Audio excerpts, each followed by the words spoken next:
welcome back to the channel. I hope you're all doing well out there. And today we're going to talk about the brand new Guy Ritchie film, which you may not know is out right now because it's not getting a lot of advertising or buzz online, but we're going to talk about it today. But before we get into this one, do me a favor, like, comment, and subscribe.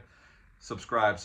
I greatly would appreciate that. Also, as always, a shameless plug for my TeePublic store. I'll leave a link for that in the description box below. Yes, Guy Ritchie has a brand new film out called In the Gray. And whenever Guy Ritchie has a new film out, I'm always excited to check it out. Not that every time he releases a film it's a banger, but more often than not, I do enjoy his work. And I think he's had some good movies as of late. I know they didn't do too well at the box office, but the Ministry of Ungentlemanly Warfare I thought was really, really well done. And I was excited about seeing this one because he's reteaming with Henry Cavill and Jake Gyllenhaal, who he's worked with before, and Isaac Gonzalez, who he worked with before. Fisher Stevens is in this movie as well. And basically what this movie is about is Isaac Gonzalez's character is this lawyer, but she's more than just a lawyer. She can facilitate getting money back from people that she needs to get money back from, or for another organization needs to get money back from. And his deal goes wrong with this gentleman who's into some shady stuff, who basically owns this island, and he owes $1 billion. They need to get recouped this $1 billion. And she has this team, Sid and Bronco, played by Henry Cavill and Jake Gyllenhaal, and they are experts at retrieving things and covert operations and military tactics, shall we say. And so basically this movie is, they set their sights on this guy, Salazar, to get this money back. Isaac Gonzalez's character is twisting him around while they're plotting how they're going to extract her from this island as she's negotiating with them because they know he's going to retaliate more than likely.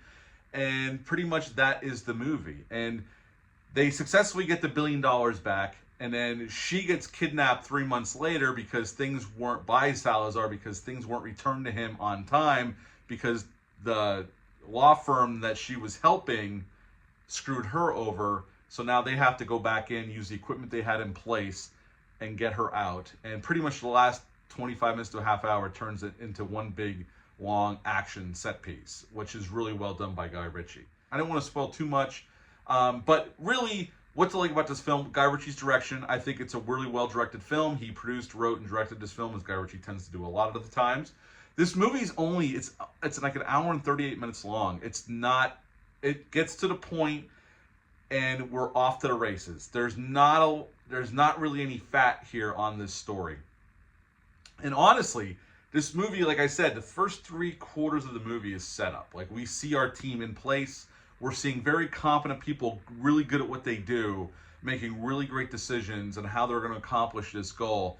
And pretty much when things go the way they feel it probably will go, their plans are executed to the best of their abilities. And it's really cool to see a film like that. Nobody's blowing a gasket out of nowhere, being irrational.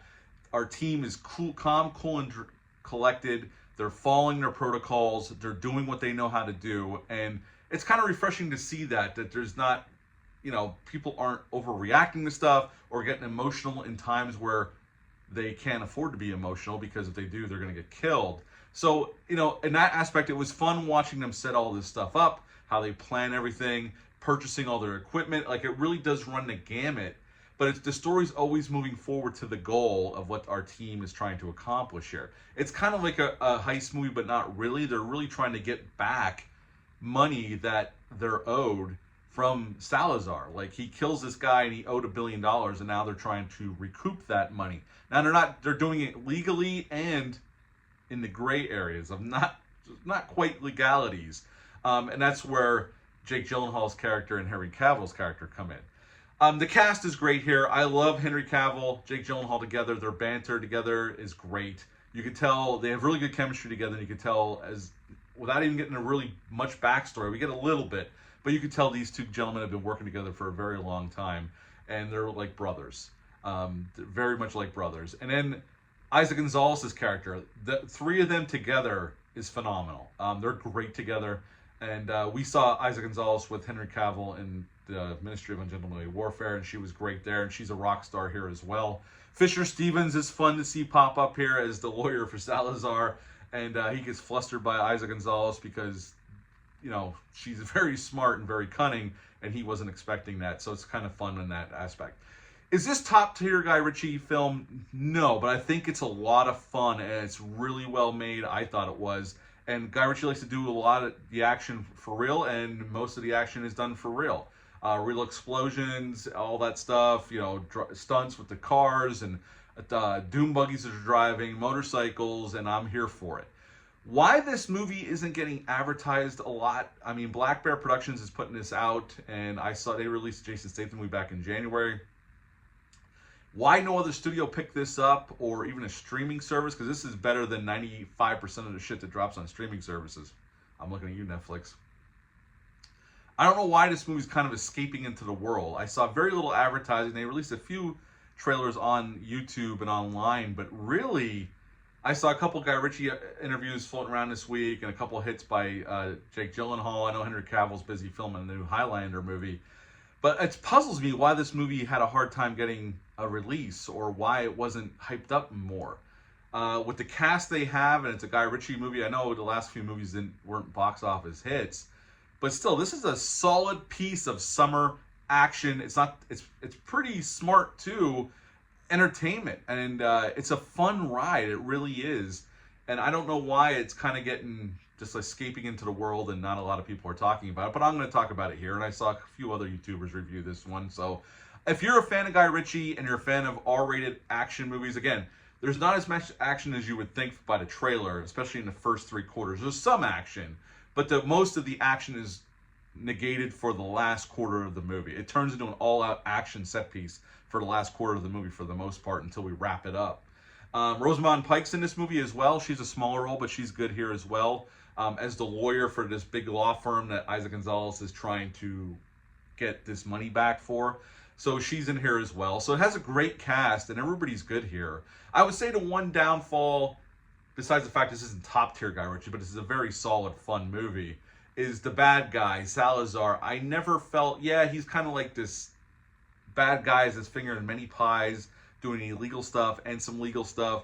But I never felt, besides his henchmen, he was never a threat. I mean, he makes threats, but he's never a threat.